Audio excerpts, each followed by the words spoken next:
Clean stuff. You want me to start recording? Yes, I do. I see it right there. Hold on. Okay, yes, it's recording now.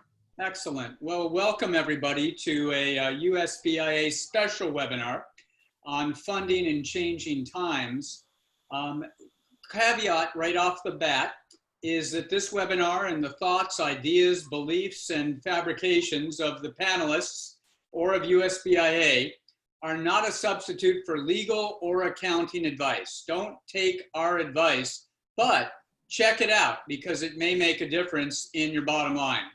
Our panelists are very smart cookies. However, the CARES Act funds and their administrative rules have changed quite regularly. For a while, they were changing daily. They've been changing between the time that Congress approved monies and the time that applications could start, and for days afterwards. For example, the initial repayment for the loans was set at half of what it turned out to be. I think it's now 1%, and we all thought it was going to be 0.5%. Not that that's a lot, but that's doubled. So things change. I just wanted to say that, not because that's the only thing we're going to be talking about, but we're still trying to unpack across our national network what's going on. Introductions. The United States Brain Injury Alliance, our mission is to engage the community in the prevention of brain injury and in improving people's lives.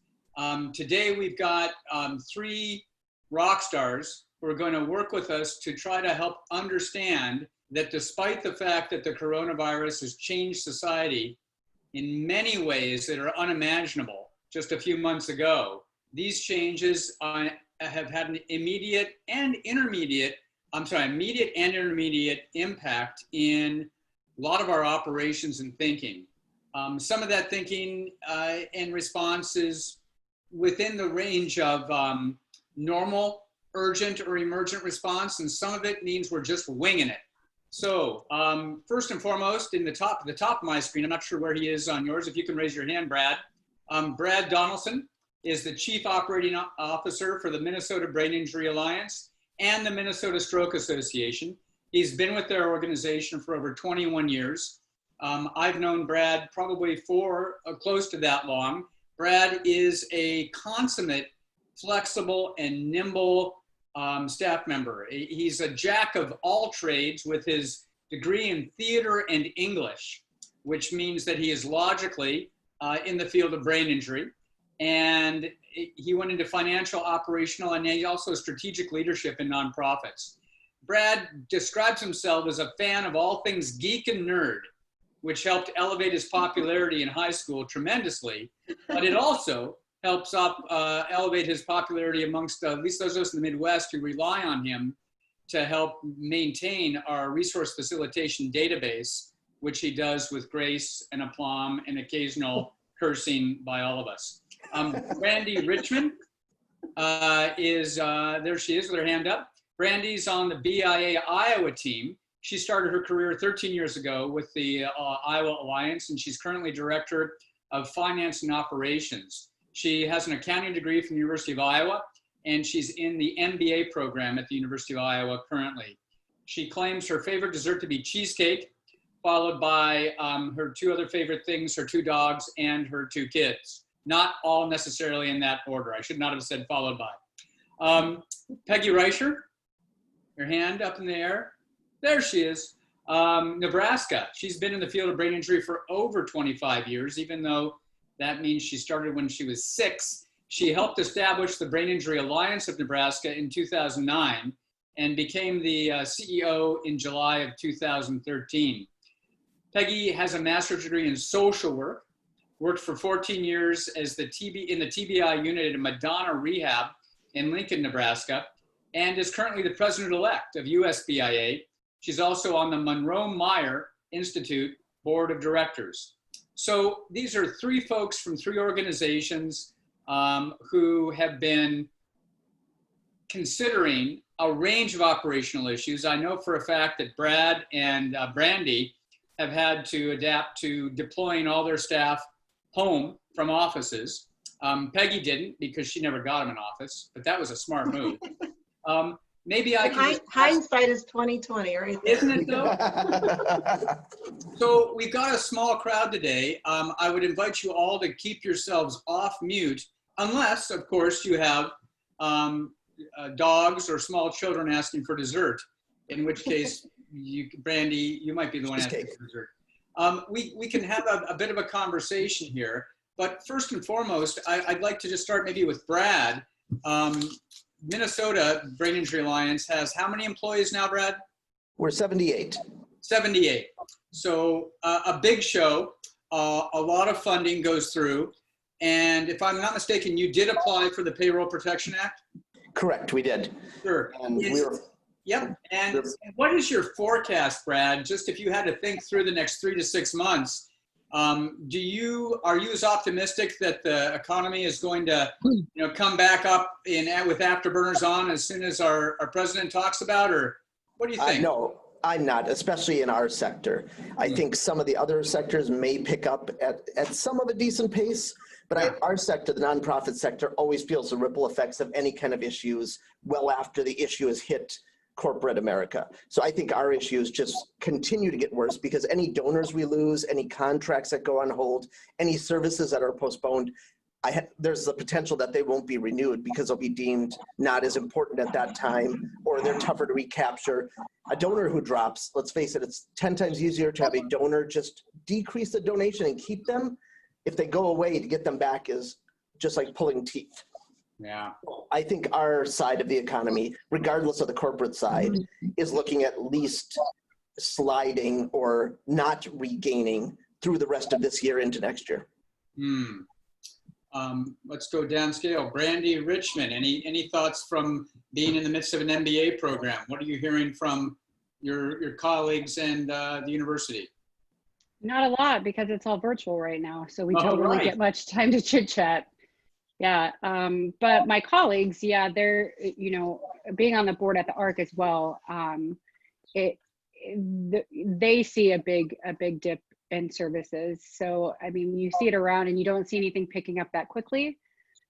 I believe it is, I agree with Brad, it's gonna take some time in the nonprofit sector to get through this.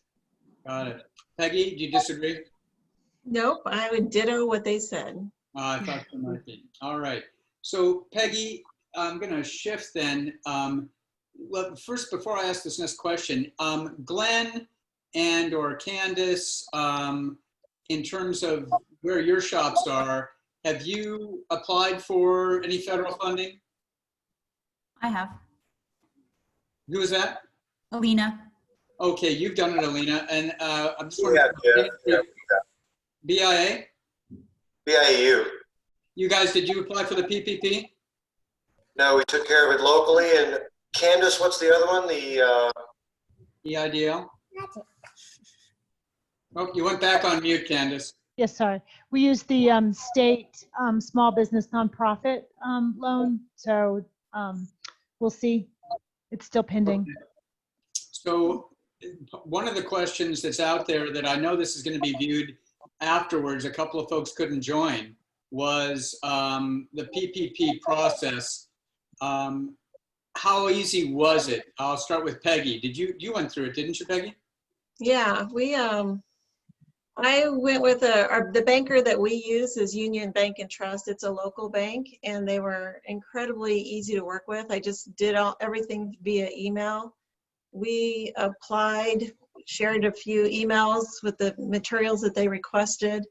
We're small staff, we're 2.5, and we went ahead and applied for the full amount that we could, not knowing exactly how this was going to roll out. So we actually, SARS came to, I'll just be transparent here, ours came to like $31,300, and we applied for that money in the bank as of April 13th. Okay. And so they turned it around for us really quick. I did talk with our board about the fact that we had just dumped it into our checking account, our association account. Right. And I've been hearing through some of my colleagues in other nonprofits that you should probably have a separate account for those PPP dollars. So last week I sent an email to my bank and said, I'd like to establish a different account. Let's just move all $31,300 into a separate account. I'm not sure why I did that other than it was suggested and it's now separate. I'm feeling like I still have a lot to learn on how we actually use those dollars and what the expectations are as paying things back. I would say, I think the biggest thing, Peggy, that you should pay attention to, everyone else should pay attention, is that you make sure you put it as a note payable. And it doesn't really matter what account you put it into. It all matters about your accounting aspect of it. Okay. So yeah, you just have to make sure you're accounting correctly. Yeah. Looking at it as a liability until it's whatever portion is forgiven. Mm-hmm. You can't Or get, whatever you can't get more controlled than having its own account. There's no question about that. No, I mean, No? I wouldn't agree with that. No. Oh, geez, that's not unusual for her to disagree with me. I think it's okay. So there you go. You've just It's run. because it doesn't matter where you put the allotted money. It matters how you spend it and how you keep track of it. How you It track doesn't matter where it lives. Yeah.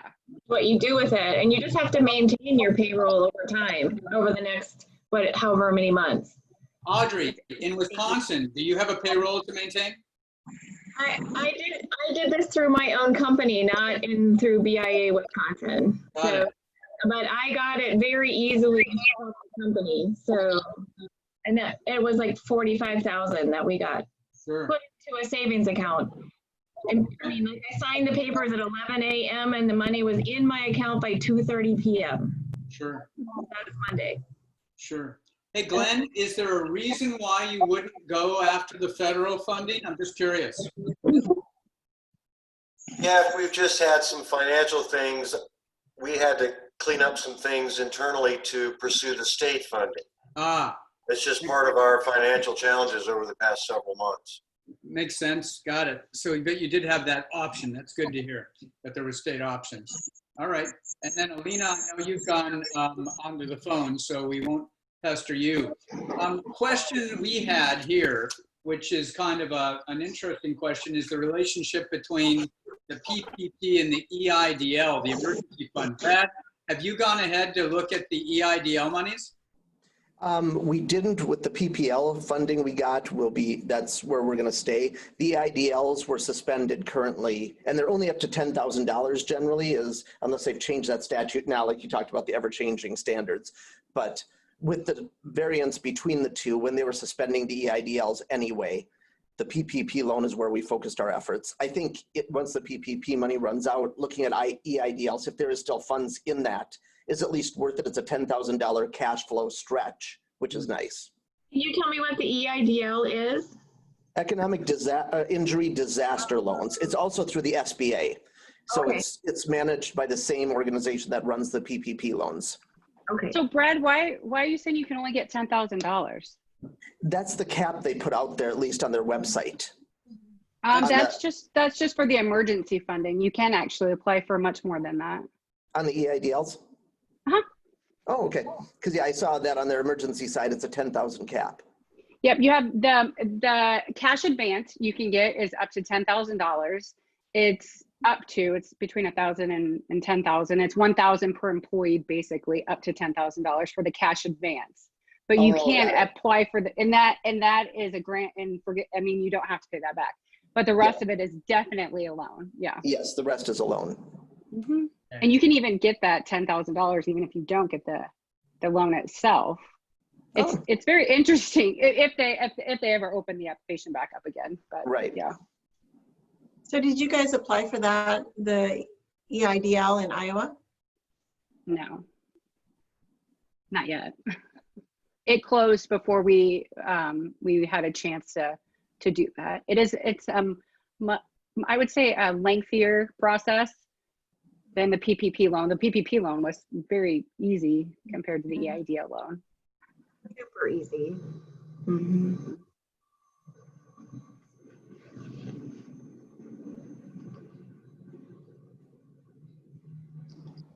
Jeff, are you stuck? Jeff. I know, he hasn't moved for a while. He's frozen. Yeah, he is. He is. And he's never that quiet for that long, so. Yeah, I think he got popped off because I don't see him on the participant list You don't see me right there. now. But with regards to the EIDL, this is Margaret with MCC until we get Jeff back. It's my understanding that all of those funds are depleted. Is that not the Right. case, Brandy? Yep. Yeah, it Yeah. is. I was told that they're putting more, or not told, I read that they were putting more money into that. And, you know, when I was doing the research on that, I was looking at the EIDL loan first. I thought that they would get that money out first before the PPP loan, because a lot of the EIDL loan, you can roll into the PPP loan. So if you Yeah. have the PPP loan, I'm not sure if you want to go after the EIDL. Right. So Yeah. I'm still kind of in that, what to do. But Brad, are you That's still my understanding consensus? is that who knows where they're going to put funds back in it, but that they could be, there's no reason to go after an EIDL versus a PPP if you don't need to. Exactly. Yeah, that's true. The PPP loan process is so much easier. The trick is just spending it in time. Right, because you do, yes, you do have for the PPP, you have 8 weeks that you have to, it's like a snapshot between Yep. the day you get the money, the loan, you sign the papers, you have 8 weeks after that to make sure that your revenues equal that amount of money, less your rent, mortgage, the Rent, interest, yep. utilities. But Yep. but if you want that 401k. forgiven, Not revenues. yeah, but that's under payroll. Yep, that one's under payroll. But you want to Well, make even sure the Even utilities. the employer match, yeah.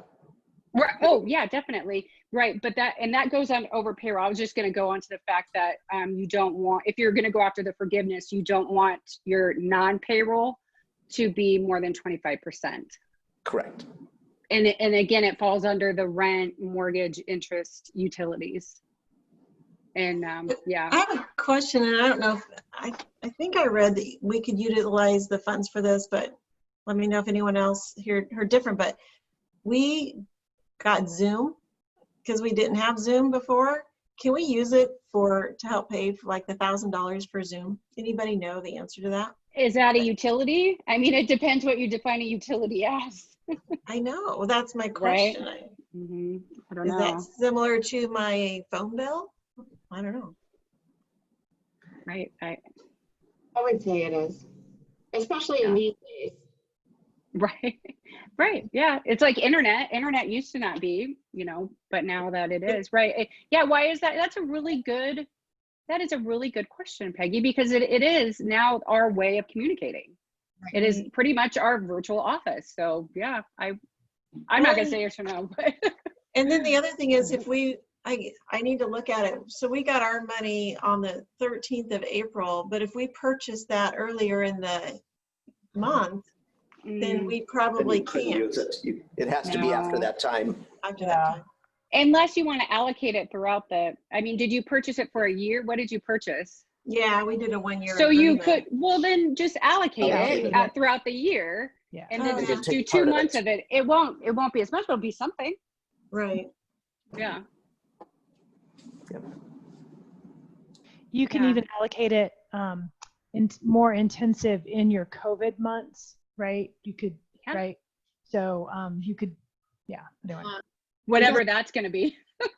I know. That might be a year. That might be 12 months from now. Yeah. Yeah. But how would you justify that in the paperwork? It's like.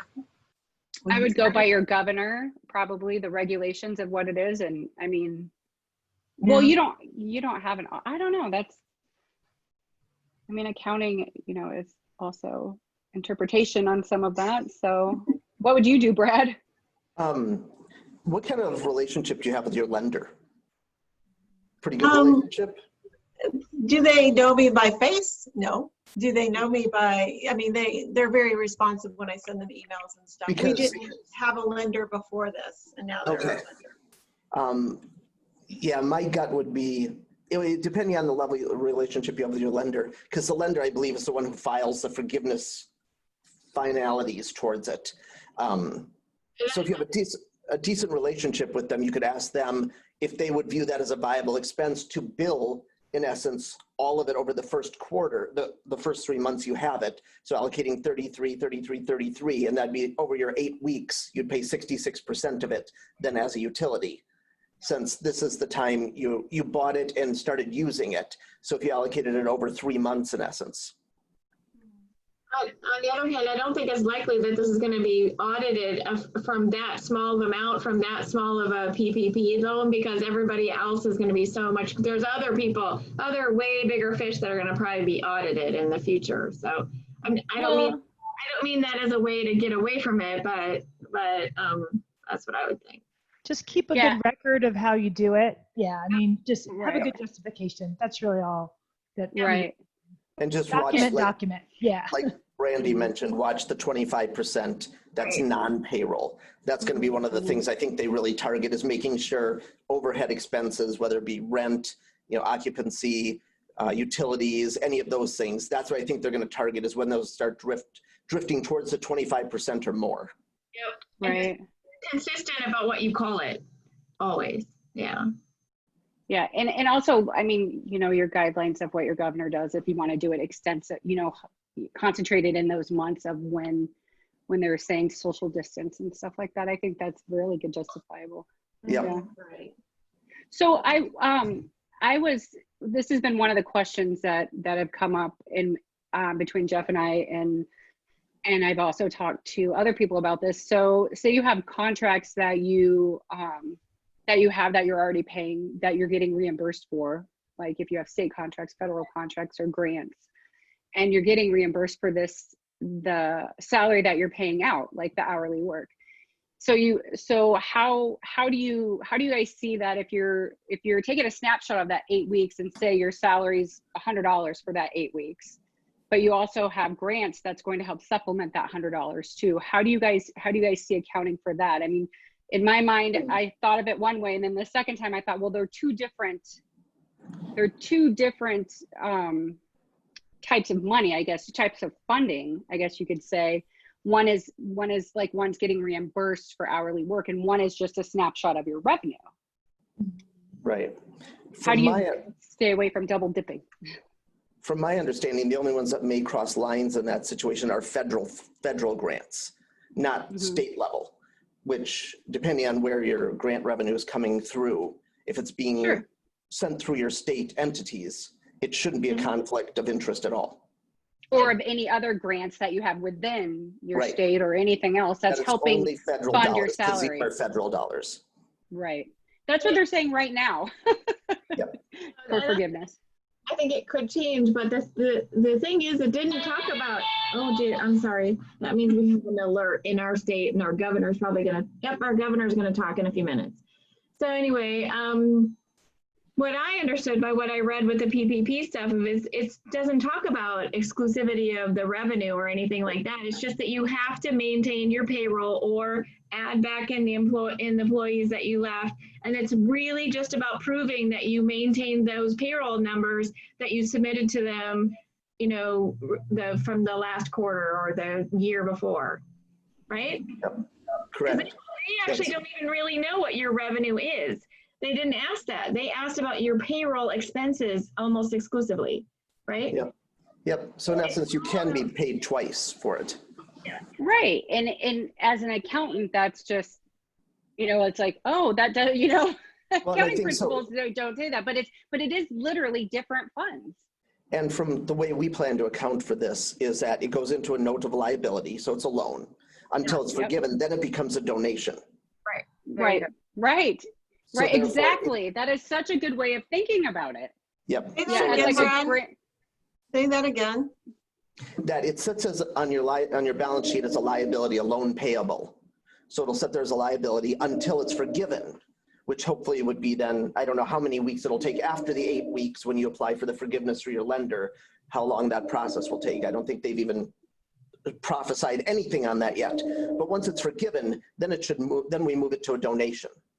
It's basically a one-time large level donation that in next year's financials, some of the questions will be like, well, why are your donations dropping? Well, they're not. It was a PPP loan that was forgiven.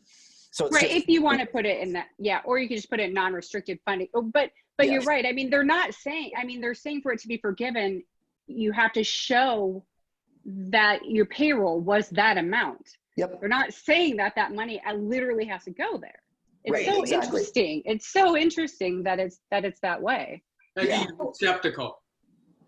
Had to do Makes that. me skeptical. Yes. Skeptical, but I think they had to do that because they didn't have enough time to make those those regulations or that oversight mechanism. That would be really burdensome, I think, on the system. So if I understand this correctly, if you're a for-profit, you can walk away with 8 weeks potentially of profit at the end of this. As long as you maintain your payroll and have the records to show that, yes. Wow. And if you're nonprofit, you can boost your reserve functionally at the end of the PPP if you've done this. Yep. Well, yeah. And then, I mean, true, you can, but it'll probably be for some people a wash because of what they lost in donations and their events like our 5K. Right. Yeah. So But yes, in essence, this becomes a single large donation in essence. In essence, yeah.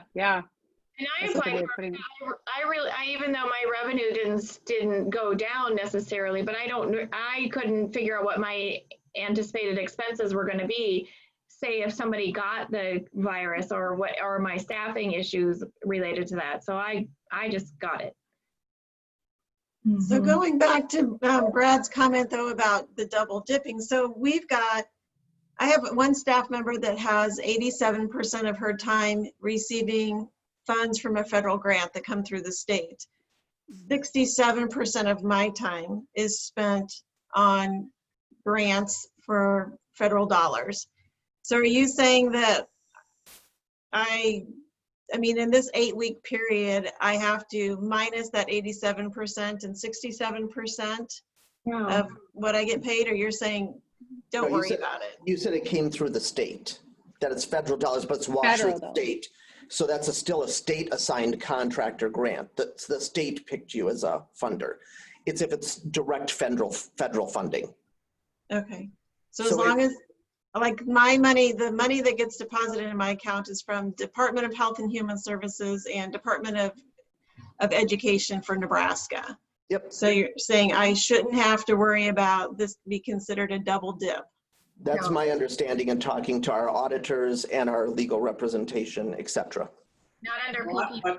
But I've heard three different, I've seen or heard three different rationales, answers to that question, Peggy. Brad's is the emerging, if you will, most frequent understanding and explanation. And I want to believe Brad. And I do. The second one that I've seen is that if it's a straight state appropriation, meaning it comes from the general fund or sin taxes, but it's generated at the state level, then it's okay. But if it's federal pass-through, then it may be considered double dipping. And then there's also our Midlands person, who we both read about from our nonprofit, Midlands nonprofit organization, that said simply, don't double dip ever, which was frankly, my CFO, Brandy Richmonds, and I, that was our worldview until this morning, when I dropped the bomb and said, what about this double dipping? And we went round and round and round about it. And then I think our paradigm shifted to allow the possibility. Well, it's different. It's a different type of, like Brad had a very good analogy of not analogy, but just of way of putting it. They're two different funding resources, and it's not workable hours they're wanting you to report. It's a snapshot of basically what it is. And they're just going off of that money. They're just basing the amount you get off of that money, an amount that you can get forgiven off of that money. Not saying what you did with that. Right. You know, I mean, hopefully, I mean, you paid payroll with it, but they're not asking where you got that money from. But, I lost what I was going to say. Sorry. Okay. There's something about Peggy, though. Well, I think what we were trying to debate, what I was trying to do is have conversations with my grantors to say, some of the work that I've been doing, I can't necessarily do for you anymore. Yeah, that's what I was gonna say. Yeah. Could you You put can that, allocate. At could you the same put that time, grant that money on becomes, hold? Yeah. Yes. But at the same time, that becomes an accounting nightmare for the social worker here going, wait a minute, how do I account for, starting on April 13th, what did I actually do for them and what did I not? And just keeping track of all that's been kind of crazy. I mean, that's one suggestion, right, is that you work with your funding agency. So I'm a research scientist, right, and have a lot of federal funding external to the BIAU, right? So we're brain injury researchers. So that's what we did during this is we put our federal funding on hold just for a little bit. And then again, different from the BIA, but and then we'll revisit, we'll put our employees back on that, put their FTE percentages back on that when we start up those projects again. So that might be one way to avoid the double dipping. Candace, do you have a time frame that you have to have your deliverables done though? Yeah, and so I do, and so and every agency, including even the one that is the most strict for us, which is the Department of Defense, agreed to an updated statement of work or an updated, timeline. And so, yeah, that was something that we included in those, discussions with folks. Wow. All right. All right. Wow. What about the forgiveness component of it? Does any, the original documentation on forgiveness, as I recall, had some information that there was going to be either forgiveness was going to be based on salary-based reduction or a head count-based reduction at the end of the period. Does anybody here have a Brandy or Peggy, some sense about what that reporting is going to look like, or how will organizations report what happened? The thing is they haven't given us the guidelines yet. I mean, everything I've read, you have a 10% variance of your payroll. I don't know if anyone else has read that, but we only know what the information we have at the time. We don't know what the guidelines are going to be. I mean, they might turn around and say, hey, we decided if you get state funded dollars that you can't do that. So we're not really sure, because I mean, when I was reading before, you couldn't include, Medicare and the FICA, you couldn't include that. Now they're like, well, maybe you can include that when you do this. So we really won't know 100% until we actually get it. But as far as until we get the guidelines from the bank of how to fill up when you fill out the application, they haven't given us hard guidelines. I mean, Brad, do you know of anything different than that? No, I'm right with you. I'm sure part of it's going to be based off of payroll registers, as they'll look at what you applied with, to look at number of employees, overall number of hours worked over a time frame, and see if it's comparable. But yeah, they've not come out with anything firm of how to actually start rectifying numbers to get a portion of it, if not all of it, forgiven. And I don't know what they requested from you on your bank. I simply provided a spreadsheet. I mean, it wasn't even a register. Exactly, not yet. Yep, that was the same for us. Yeah, we sent in, they wanted some of our tax forms or proofs that we're a nonprofit. So I think we sent them our 471s, and yeah, it was. We provided our 941 quarterly tax forms. Or yeah, 941, I'm sorry. Yes. Yep, which showed at least quarterly taxes, which I'm going to guess is what they're going to use it as a comparison base. We use 2019 as our fiscal base for our request. Did you see, Brad, any risk to the brain injury, to Minnesota BIA, its board of directors or staff, if there was a default in some way on the loan? Did anybody there appear to be at risk or potentially liable? David would be, as CEO. He would be. I believe that's a potential if we defaulted on the loan. Just like, because he had to provide his own social security number as signer. So I believe there's some personal potential liability if you default on the loan, because even any person that's not forgiven, you have 2 years to pay back at 1% interest so far. I don't know that they'll vary that, maybe in this next stimulus package, but the initial set will be at 1% over 2 years. So I think if an agency defaults, then it'd fall back to some of your, officers' liability, et cetera, potentially. But that seems a lot to put on any one staff person. Did you sign yours, Jeff? Yeah. Yes, I was told I wasn't going to be at fault. But again, Well, I think part of it's to hold the organizations ethically accountable of, you should be only asking for what you actually will need to maintain employees and not just take the money, fire half the staff, Yeah. pay 1% on it and walk away saying, hey, the top man, the CEO is going to walk away with a wonderful package right about now. Yeah. Right. So Yeah, I think and that's the part of the ethical. EIDL loan is secured without a self-guarantor. With or without? Without. And I see the SBA, I'm looking right now, they waived the requirement for personal guarantee. Yeah. And so that's where when I signed it, that was what I was hanging my children's college education on, so to speak. So I won't be telling my wife that Brad doesn't think that's going to be good enough. I would guess if organizations, when they get to proofing some of this, if there's some of the ones that they bottom out, they get rid of a bunch of employees, et cetera, and default on the loan. Right. I would be very surprised if they didn't try to personally come back after the board or see, that's what you were going with, defaulting on the loan, not just having to pay the loan. Right. So I see what you mean. No. And functionally, this would be defaulting, so that if an organization went bankrupt, that's one of the pieces where we always, in the nonprofit world, have wanted to make sure that we try to protect our boards of directors and staff from being personally obligated for either bad decisions or business environments that you can't predict, like coronavirus. Yep. And that's why, again, I think it depends on why you default. If the whole organization shut down over those 2 years because it simply couldn't maintain, I doubt there'd be any personal liability. So again, why did the organization default on the loan? Okay.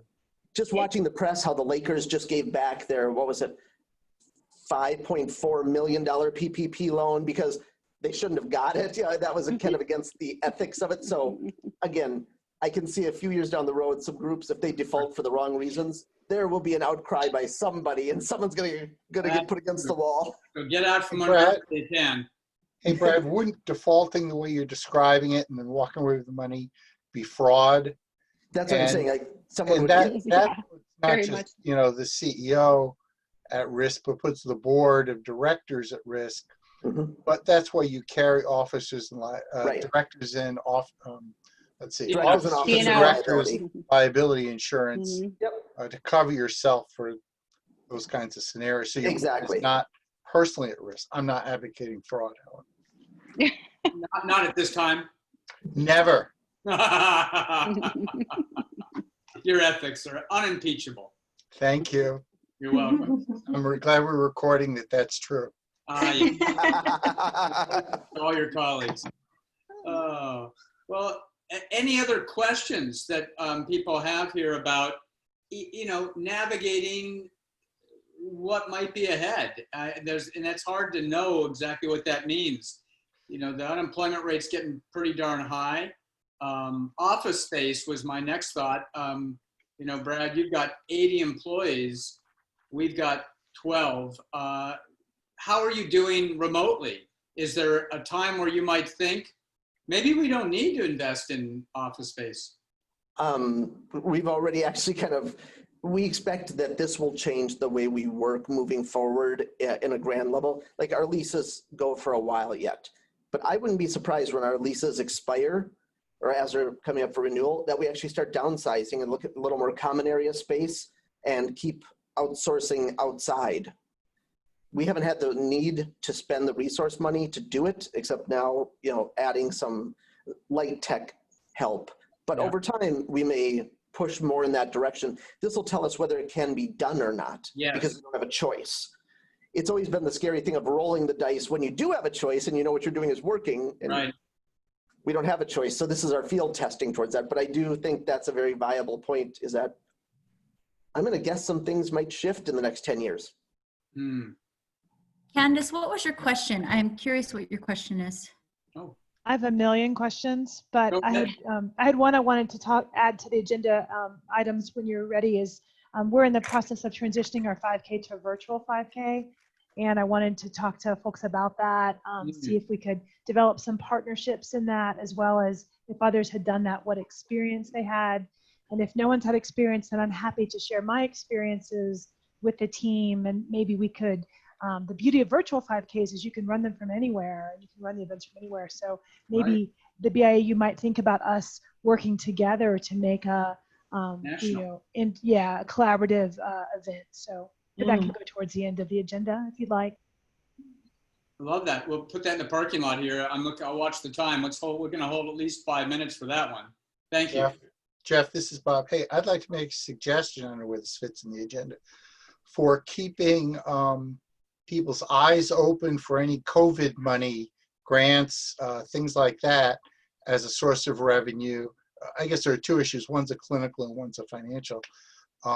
But the research is coming in that COVID is increasing risk of stroke, particularly in people much younger than typically have strokes. And that as part of the positioning of BIAs might be to say, hey, all these people are having brain injuries. We need some funding to help manage the influx that we're anticipating is going to be coming from populations that we normally might not be seeing. The other thing, I was having a discussion actually a few weeks ago with a neuropsychologist friend of mine, and I was hypothesizing that you have all these people going on respirators, but prior to getting on respirators, they very well may be experiencing some hypoxia. This was a couple of weeks before it actually hit the newspaper, where you know, there's been a run on pulse oximeters, which are the little machines that they stick on your finger that take your oxygenation. That's a precursor often to when you actually start showing symptoms enough to get on a respirator. So I would anticipate we're going to start seeing post-COVID recovery hypoxia deficits and increased risk of strokes. And so there may be a way to position ourselves to go after grant funding to be part of the treatment armamentarium for COVID. There is actually money coming out. We're scanning it here at BIA. But Bob, thank you for putting that seed in there about research, because we don't do heavy research, but there's research money starting to pour out in these areas. So, but Alina, what were you going to say? I'm sorry, Alina, if not clinical research, maybe epidemiological research, teaming up your state epidemiology departments with grant money, but also gearing up for resource facilitation, speaker bureaus on those topics, all this stuff that nobody's really talking about. Everybody's talking about lungs and cardiac, but as soon as you start talking about lungs and cardiac, you're having implications for brain function. So I just think down the road, we're going to see a wave of these post-COVID deficits. And I think we should start thinking about how to position ourselves, or even proactively starting to contact granting agencies saying, hey, this is coming. We can all see it coming. We're going to need to be geared up ahead of time, not following the curve, but ahead of the curve. We have the money. I was just going to add that, yeah, we think along the same lines, Bob, that I actually predict that a lot of these hypoxic kind of post-COVID patients are going to look a lot like concussion patients, where imaging is going to look totally normal. You know, I mean, that they're going to present to their doctor, well, I had COVID, and it's going to get kind of thrown more into the syndrome realm. But there is a real physiological basis to why, you know, they're having the brain fog issues now, or maybe some of the headache issues, or the excessive fatigue, you know. But I really think it's going to follow kind of along the same lines as concussion. And we're getting a lot of patients. Yeah, and some of them will be written off as PTSD kinds of stuff, or emotional adjustment, or anxiety, depression, anxiety, and people will miss the brain change function. And I think we need to gear up. I think BIA needs to gear up. The states and USBIA needs to gear up for a public awareness campaign, etc., around those topics, because this is coming. So we're adding 1 million cases of people with brain injury that potentially brain injury that we would not have normally been seeing. right. The loss of sense of smell and taste, and there's just, I think there's so many, when you look at the things that COVID causes, there's so many reasons why there will be structural and chemical changes in the brain that we need to be not only aware of as a alliance, but that we need to get the word out that we can help. I mean, as a neuropsychologist, once I can gear up my testing again, I'm going to get ready for COVID patients coming in, I think. There you go. Wow. The Candace? warning here is that there's not been any, this is not evidence-based, right? So there's not evidence-based research What's on not this. evidence-based?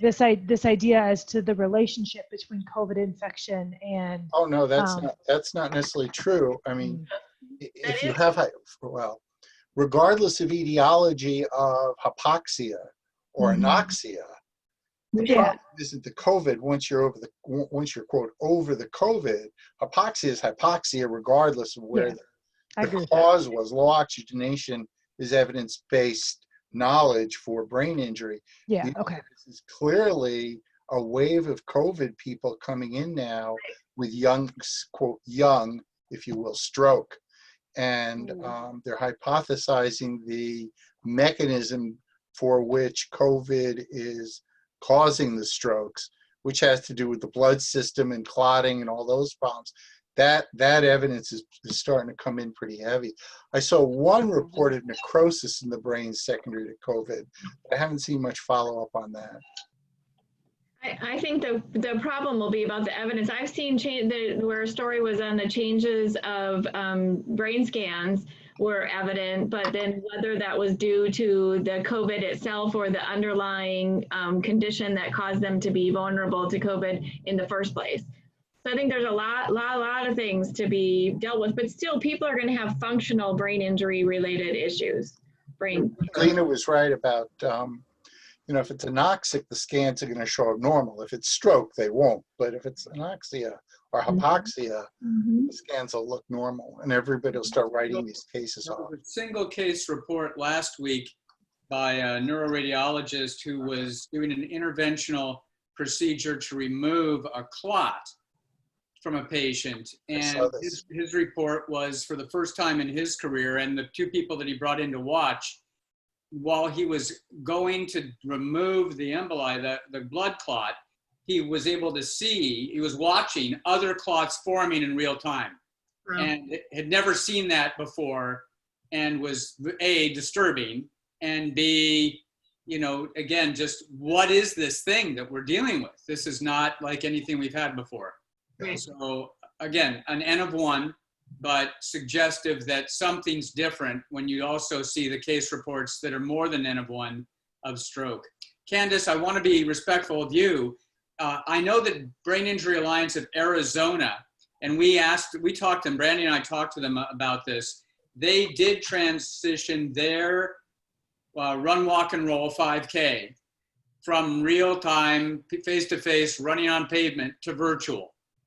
And they indicated that it was, for them, it was essentially a wash in that they didn't get, the registrations didn't come in for it, but some of their sponsorships did. And so, you know, they didn't feel like they were as positioned as they could have been to take advantage of maximizing a virtual effort. But so they weren't discouraging people from it. They just said, we don't think we pulled it off that well. That's the only one I know from our group that's done it. But I know epilepsy foundations have been doing them around the country and are having some success. I want to just jump in there though, Jeff, because I talked with Carrie about their virtual run too. I think the timing of when they moved it from real to virtual is important to note. Okay. She said that they had received, you know, I think they moved it to virtual just weeks before they're actually going to have it. So a lot of people had already signed up. They had secured quite a few of their sponsors already. But she said the minute they moved it to a virtual, she goes, our registrations dried up. Nobody more, we really did not get any more folks to register. So I know for us, we're kind of like, that was an important distinction, is because we have a hard time getting people to sign up in the first place. But if we moved it to virtual to start with, my concern is that we just wouldn't get the people. And does the timing related to the COVID shutdowns matter in this? It seems to me that maybe if it were closer to the initial COVID shutdowns, it might have been perceived as more negative. But now that we've all been, virtually, whatever for longer, maybe there's differences. I don't know.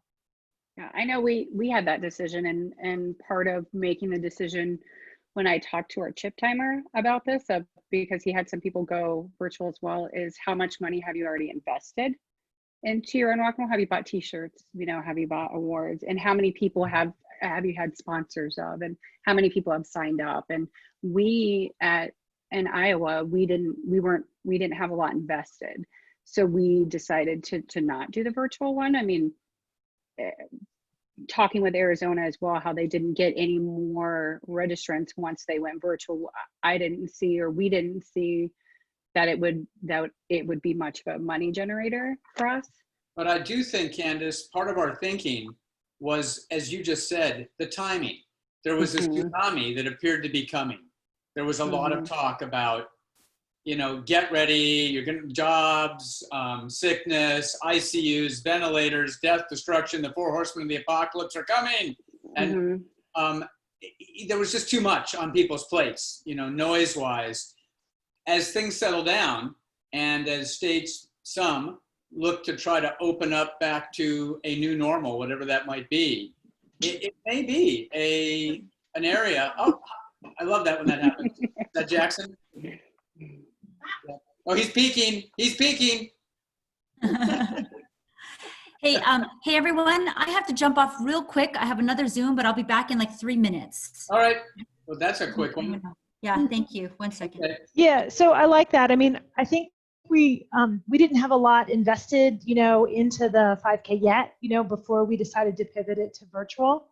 And so the way I'm organizing it so far is to really minimize our investment in the virtual space, as well as we're using a ton of volunteers. And that's the advantage of me being a university professor, is there's millions of undergraduates wanting to volunteer, right? So I think you're right. I think the timing matters. I'm sad to hear about the Arizona experience, but maybe at the end of the call, I could get some contact information from somebody in the Arizona organization to see if, they had a do-over, like what they would have done differently. So maybe we can learn from their experience moving forward. But I'll certainly let you know how things go. I mean, we have, this is a critical fundraising event for us, I'm sure, as with the rest of you every year. And I just hate to stomach seeing, us take a big hit on this, but we'll see. So. And it's a good point. I mean, so many people are now used to this virtual living.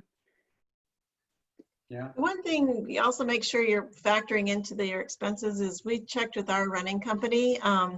They're spending $5 to ship out the t-shirts, or they said prepare for the cost of every t-shirt, add $5 to it for shipping, and just the manpower and getting, if you choose to do t-shirts. Okay. With your Yeah. running. Thank you. All right. Any other questions for the good of the cause? Anybody have any final comments or thoughts? I had one last question. It's just because I'm new, right? So we also in Utah are setting up a really great grant writing group that will start to improve our footprint in the grant writing space. And so I didn't know if if the organization in general has thoughts and ideas on mission-based types of grant applications and things that you look at.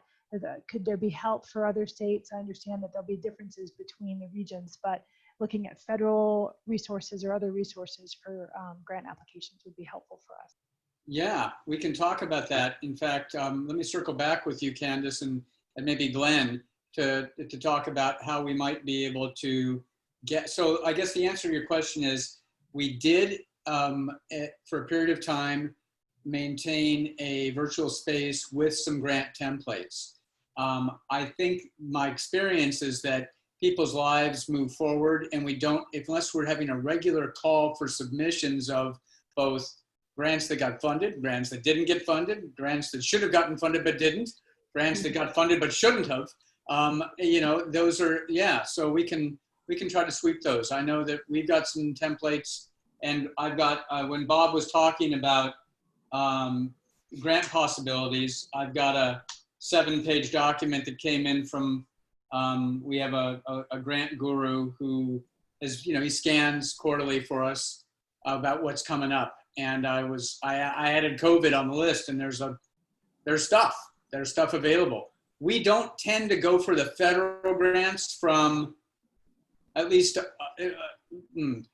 our alliance hasn't found, we'd have to have a really significant federal grant to make it worth our time to generate either what used to be called an A133 audit or a federal audit level experience, and also to generate on our own time, an indirect rate that was robust enough to justify that effort. It's not that we won't do it, it's just that the bandwidth we've had to do it has been minimal. So just, I mean, those are the kinds of discussions we might want to have to parse out the pros and cons of federal versus state or pass-through funding. Yeah, I don't know if that's helpful for others, but a teleconference to even just discuss some of those ideas would be great for us in Utah. You know what, even if we had 5 people on the screen, and I think we can always get 5 because we, like Brad, in Brad's bio, there's always a nerd or a geek, and I claim to be in that camp, Brad, with you, buddy. I can point to a number, I won't point any directions. They're that guy there, in any event. There's other ones on the screen too. I'm a scientist. I've got no stone to throw in that. There you go. All right. Well, thank you all. Again, for those of you who are listening afterwards, if you have questions or concerns for anybody on this webinar, you can reach out at info@usbia.org, and Monica or Margaret will be picking that up.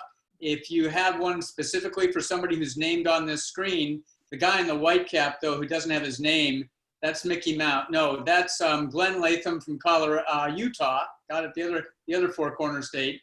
And so if Audrey made a comment that you have a question about, if you want to just direct, ask for Audrey's contact information from info@usbia.org. You can find us there. Have a great day, everybody, and thank you for joining us for this. Hey, Jeff, real quick, if I could, I want to just acknowledge Candace, because I know she's new to the group. We're very, very fortunate to have her and her commitment and passion to everything we're doing. And then I just wanted to thank Bob for his comments about what we're going to be facing. I appreciate that insight, Bob. Thank you. It's one of the reasons I try. It's one of the reasons I try to make these meetings, because it's really, it's forward-looking, it's proactive, it's spot on, and I just wanted to say thank you for it. Thank you. Thank you, Glenn. I'll give you a call, Bob. Thank you. Thank you. Thank you. Thank you. Take care, everybody. Thank you.